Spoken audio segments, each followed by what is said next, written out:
Good afternoon, everybody. Welcome back to the afternoon session. I'm Cleves Galval. I'm an associate professor at the College of Veterinary Medicine. This afternoon we'll start with Pete Hansen. Everybody probably knows Pete. He's world renowned, so it doesn't need introduction. But anyway, I will introduce him anyway. He's a distinguished professor and Ellie Red Larson professor at the Department of Animal Science here at the University of Florida. He graduated a long time ago. He joined U.S. He's very experienced. He maybe 3 has been with us since. But he got his master's and PhD in Wisconsin. So he'll be giving a research progress on our milk checkoff grants that he was awarded. And the topic of his presentation today is the genetic and non-genetic effects on embryo production technologies. With that, welcome, please.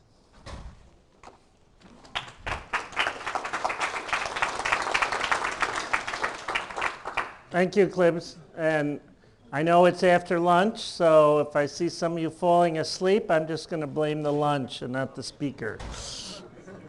I want to thank the dairy farmers of the state of Florida for the support for the research that goes on in our department, my research of others, through the milk checkoff program. That's really been critical for allowing our program to develop new approaches for improving fertility, especially in heat-stressed cows, and I know that's been true for the entire department. So thank you for the continued support over the years through the checkoff program.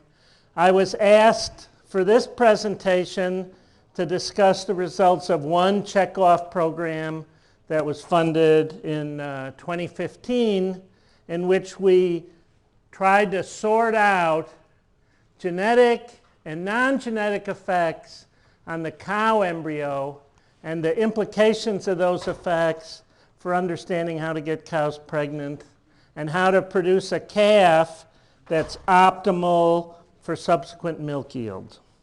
So you might think understanding embryo transfer and the factors affecting the success of that procedure are not all that relevant to a lot of dairies because embryo transfer is not a widely used technique in the dairy industry. It's growing in use because of genomics, but still very few dairies use embryo transfer. The last time there was a systematic survey of the industry was 10 years ago in 2007. The USDA polled dairies in 17 states that represent about 80% of the cows in the U.S. And they asked lots and lots of questions about dairy practices. And one of the things they asked is, how do you get cows pregnant? And this is the summary of those results. Even in 2007, and it probably hasn't changed too much today, a lot of females are bred by natural service. In this survey, about 27% of all the cows. Losing a lot of genetics by using natural service. But Albert DeVries, among others, has shown how using bulls reduces the rate of improvement in milk yield over time. But still, a lot of producers are using bulls. AI is the major method for getting cows pregnant. And in 2007, less than 1% of the animals were bred by embryo transfer. And my guess is that hasn't really changed much as of 2017. So why did we study the outcome of embryo transfer? Well, one reason was to try to improve the efficiency of embryo transfer so it would become a more important tool for dairy farmers. But also, if you put embryo transfer aside, we can learn a lot about reproduction by studying the embryo transferred into a recipient heifer or a recipient cow. So just think what happens to an embryo when it gets transferred into a cow, usually 7 days after the cow is in heat. Well, one of two things happens. Either the embryo dies, it doesn't successfully go to term. Most of those embryos probably die pretty quickly. some die later in pregnancy. Or the embryo doesn't die. It establishes pregnancy, a placenta, and the fetus develops until term to produce a calf. And we can think about, well, what determines whether this embryo has the ability to establish and maintain a pregnancy or doesn't and dies. And like for everything in animal production, some of that variation is determined by the environment. You know, what was the maternal environment like that the embryo was placed in? What were the environmental influences on that recipient cow? And for embryo transfer, what was the environment in the situation that produced the embryo? So for superovulation, what was the environment in the donor that produced this embryo that's being transferred into a recipient? And then for in vitro fertilization, which is happening more and more, we're talking the embryo's environment for the first 7 days of life is a culture dish. And that environment affects whether this embryo is going to live or die. So the other factor that affects whether this embryo lives or dies is the embryo's genetics. It inherits genes from its sire and its dam that either make it better able to develop or less able to develop. And in fact, the recipient has genes that make it better able or less able to maintain a pregnancy. And if we identify these genes, that's useful for two reasons. The obvious one, it can allow us to select animals that work better in an embryo transfer program. That's probably not too important. But more importantly, some of these genes aren't just going to make a better embryo in an embryo transfer program. They're going to make a better embryo in an artificial insemination program. One of the problems we have with genetic selection is the accuracy of selecting animals for fertility is a lot lower than the accuracy of selecting animals for milk yield. So if we can find some genes that control embryo survival, we can use that information to improve our ability to select cows in general for high fertility. Well, there's one other thing to consider that for a long time nobody really thought about, but there's experiments from other species, from mice, from humans, from sheep, to say that what happens to this embryo early in life is not only important for whether the embryo dies or lives, but is also important for this calf that gets formed from the embryo. So in other words, what happens to the embryo when it's at day 1 of pregnancy or day 5 of pregnancy might have carryover effects that affect the ability of that calf after it's born. So the growth rate of the calf, maybe even the subsequent milk yield when that calf becomes a cow, is affected by events really early in pregnancy. So we know this calf's potential to become a high-producing cow is determined by its genetics, the genes it inherited for milk yield and other traits from its sire and dam. And it's also determined by the conditions that the calf was raised in from birth until it becomes a lactating cow. But more and more, it's apparent that to some extent, the ability of this calf to become a nice, high-producing cow is affected by the environment when it's still in the uterus of the cow. And so we wanted to look to see whether that was true in cattle by using embryo transfer information. Okay, so how does studying embryo transfer can give us some idea whether the conditions this embryo experienced very early in life can alter its development to affect its function as an adult. So the two goals of this checkoff project were to look at embryo transfer data, try to find some genes that predict embryo survival, and then look to see whether it's true that there is effects of the environment really early in life on the performance of the offspring later in life. So, I mean, I have to say, when I first read these papers saying what happens to an embryo at day 5 of life can affect it 2 years later when it's an adult. But we actually have some data now from cattle that that's the case. So we took embryos for an in vitro fertilization experiment. They're growing in these little drops. And we put this biologically active chemical, colony stimulating factor 2, this is produced by the uterus ordinarily. We put that in the drops with the embryos, and the embryos were exposed to this CSF2 for day 5, day 6, and day 7, when they went from about 60 cells to 120 cells. And then they were put back into a recipient, the calves were born, and we looked at growth rate of these calves from birth until 13 months of age. And there's no difference in birth weight between the two groups of calves. And there's no difference in weight for the first 3 months of age. But thereafter, the calves that got exposed to this chemical 9 months, 12 months earlier started growing faster than the control calves. So at 13 months of age, they were over 200 pounds heavier than the calves that didn't get exposed to the CSF2.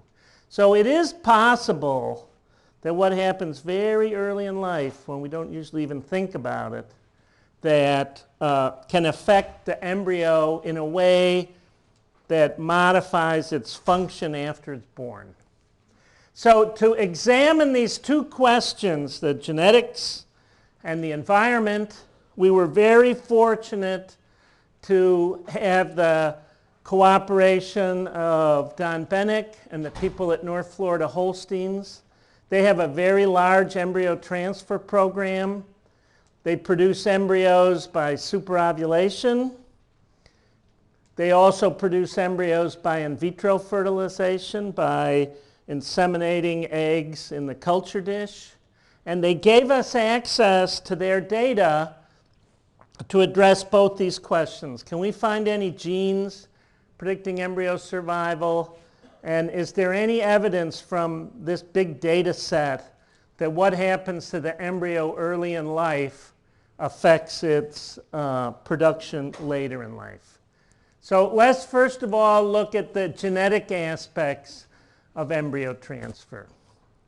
So another advantage of working at North Florida Holsteins, most of the animals have been genotyped, and there's lots of genomic information on their relatives that have been through the herd and elsewhere.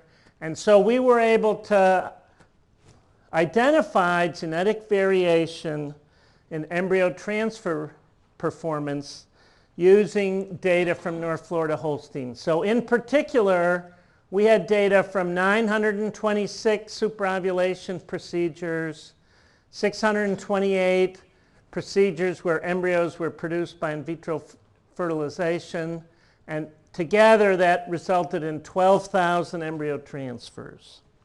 So this has just been published in Journal of Dairy Science. The work was done by Kristen Parker-Gaddis, who's now at the Dairy Cattle Breeding Council, and then others. I had a lot of help from the USDA on this, John Cole. First thing we did, like I guess all geneticists do, what's the heritability of embryo transfer results? So we looked at heritability of superovulation, heritability of in vitro fertilization, and then heritability of the pregnancy rates when the embryos were transferred. So the two things that people usually look at with superovulation, how many total structures were recovered, eggs, embryos, and then how many embryos are good enough to be transferred. 1, 2, 6, 12. As you can see, the heritability for both these terms was moderate, suggesting about 20% of the variation in how many good embryos a cow produced was due to the genetics of the cow. So there are genes controlling superovulation results. How about for in vitro fertilization? Lower. 0.15 for the total number of structures, 0.12 for number of cleaved embryos, and number of high-quality embryos, almost 0. Same way for the proportion of embryos that are high quality. So I think this also means there are genes controlling IVF success, but there's a lot more environmental factors that go into it. And kind of disappointing, but also very much like AI data, the heritability for pregnancy success, did the embryo result in a pregnancy? Almost, very little, very small proportion of the variation in this is due to genetics. Most of it is due to environment. So we were able to find genetic markers for number of total structures, number of good embryos for both IVF and superovulation. And I think these markers will be more important for embryo transfer results than for AI results, because this term, how many total structures are collected, probably not all that important for the fertility of a cow from AI. We were really hoping to find some markers for pregnancy rate of the embryos, and we didn't find them. So the take-home messages from this genetic part of the study, there is a genetic component to the performance of cows in superovulation or IVF programs. But a lot of that genetic variation is for traits that are probably not directly related to fertility to AI. Yield of embryos, yield of eggs. And unfortunately, there was low heritability for embryo quality, for embryo survival. So we didn't find any more genetic markers for fertility traits in dairy cows. But I just want to make an aside. Everybody knows reproduction is not very heritable. If you look at 100 cows and try to pick which one's the most fertile, genetically, we're not very good at doing that. But that doesn't mean that genetics are not affecting reproduction. And in fact, there's big differences in fertility between cows that have genetic estimates saying they're fertile versus cows having genetic estimates that saying they're not fertile. And let me just give you an example from a data set of 2,300 cows representing 11 dairies in Florida and California. These cows were selected because we had data on their genetic merit for daughter pregnancy rate, the most common term to explain cow fertility. So we picked cows that either had a high daughter pregnancy rate, greater than 1.5, or a low daughter pregnancy rate, less than 1, and then evaluated their fertility. And it's striking how different they really are. So if we just look at pregnancy rate at first service, these low daughter pregnancy rate cows had a first service pregnancy rate 29%. It was 53% for the high DPR cows. I think most people would be pretty happy with that first service conception rate. Then in second service, there's a similar difference. In third service, this difference persists. Probably not quite as great. Some of these cows got culled. There were a lot more high DPR cows around for third lactation than there were low DPR cows. And if you look at services per conception, days open, you see the same thing. So you can select for fertility. A lot of people point out there's this negative genetic correlation between fertility and milk yield. But there's lots and lots of bulls that are positive for milk yield and positive for fertility. So this is just one of them, Super Petroni, right? He's got a, where it's his, I didn't. He's got a daughter pregnancy rate value of 6.9. So on average, his daughters have 28 days open less than contemporary herd mates. And at the same time, he's positive for milk. So you can select for reproduction right now. And as we get more and more information about the genetics controlling fertility, we're going to get even better at doing that. All right, let me talk about the second goal of this project was to look at what is the effect of the environment of this very early embryo on its ability to produce milk when it's a cow. So again, we used data from North Florida Holsteins. This time we looked at data from 249 heifer calves that were born from superovulation, 345 heifers born by in vitro fertilization using conventional semen, X and Y. At North Florida Holsteins, they use a lot of reverse sorted semen. Sperm are frozen unsexed, and then when they're thawed, they're run through the sex sorter to produce X and Y. It's a way of doing sex sorting on bulls that are usually not subjected to sexing. So we had 658 calves born from in vitro fertilization using sperm that had been reverse sorted. Right? The problem with sorting, you throw away a lot of sperm. So nobody wants to sort the very best bulls because they're throwing away 2/3 of the semen.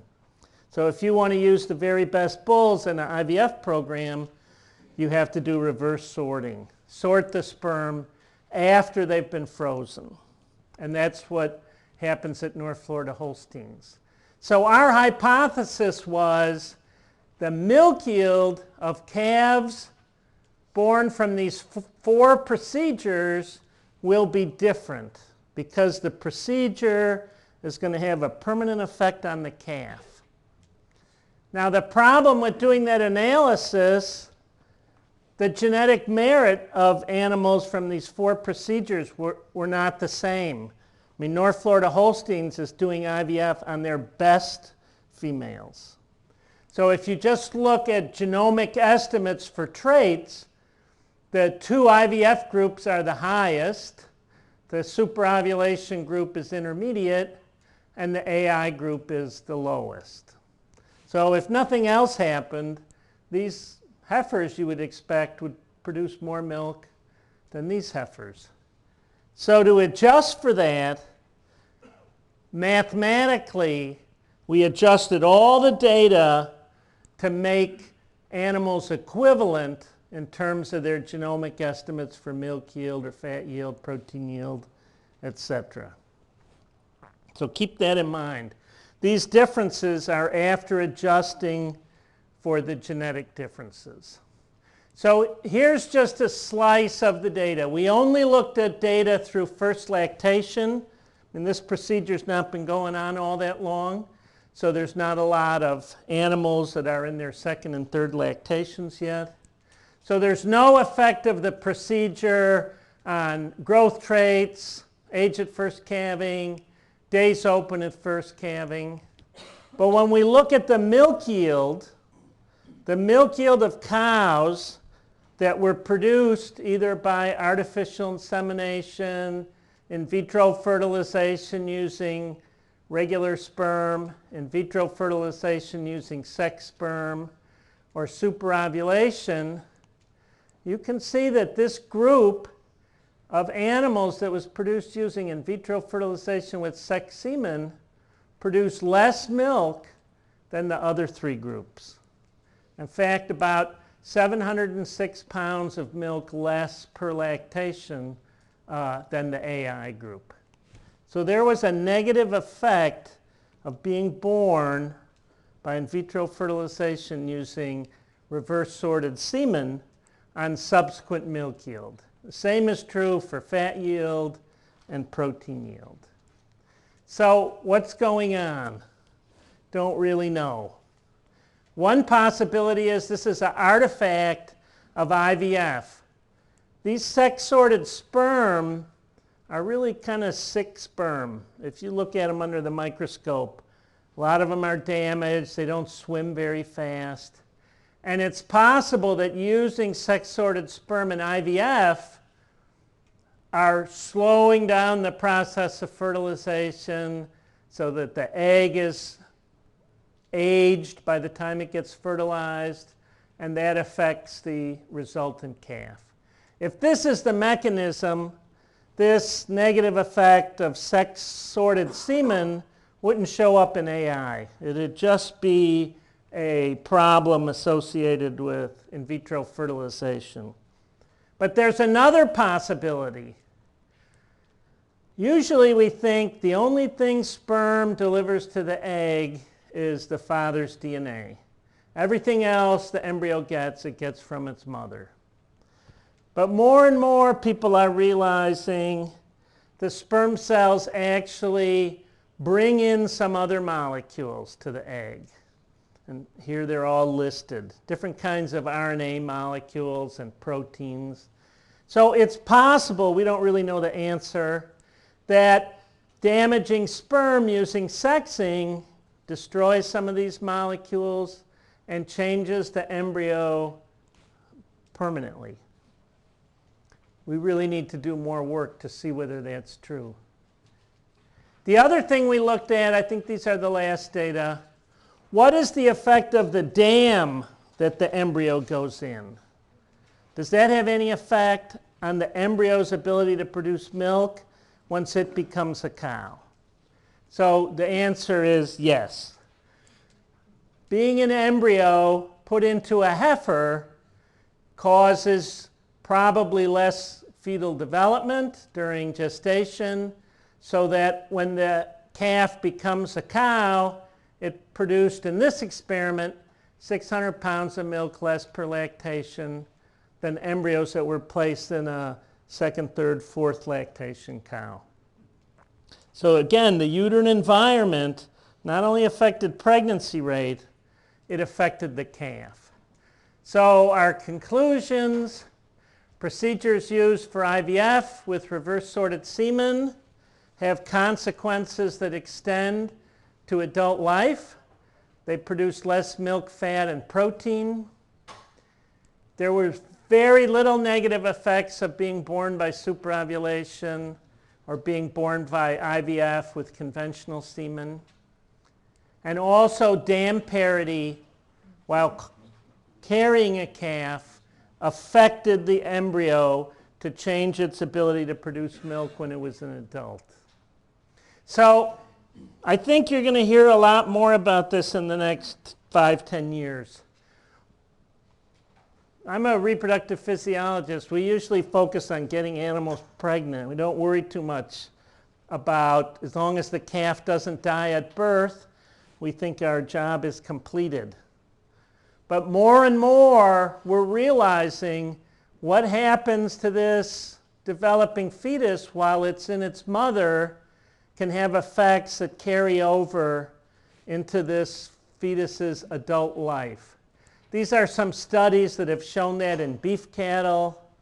Dr. Dahl here in the department has done a lot of work showing that heat stress of the late-term fetus can have negative effects on the mother. So you're going to see more and more work illustrating how we can enhance the competence of a calf to perform at a high level as an adult by modifying the environment of the fetus. And what this checkoff grant showed was two of the things affecting the calf is the use of sex semen in IVF and the parity of the cow that's carrying the fetus to term. So 2 more slides. This is supposedly the most photographed bovine on Earth. I'm not sure that's really true because this is the only picture of it I've ever seen. This is the first calf born by artificial insemination, born in New Jersey in 1939 in a project led by Rutgers. Cornell thought they were going to do it, but then the Rutgers people did it first. This was highly controversial. A lot of people thought AI was not a good idea. Some people thought it's immoral. We shouldn't be fooling around with this kind of thing. This is something we should leave to God. And then other people said, oh no, this calf is not going to be normal. This is not a normal way to produce a calf, and there's going to be some negative consequences. And that was one of the big arguments against AI. The calves will be abnormal, they'll be deformed. And this is a poem I found in Hoard's Dairyman in 1949 where people were arguing against this idea that the AI calf was abnormal. I'm a little heifer, I'm an artificial calf. Some people think it's funny, but go ahead and laugh. So I guess those guys using natural semen, they still like this poem. But maybe they had something there. You know, we've looked at the effects of AI in terms of pregnancy rate. It's the same as natural. And we've looked at the effects of AI on calf birth weight, calf survival. It's normal. But we haven't really looked at the effects of AI on the milk yield of the cow that's produced from AI. Probably there's no effect, but we've actually never looked at it.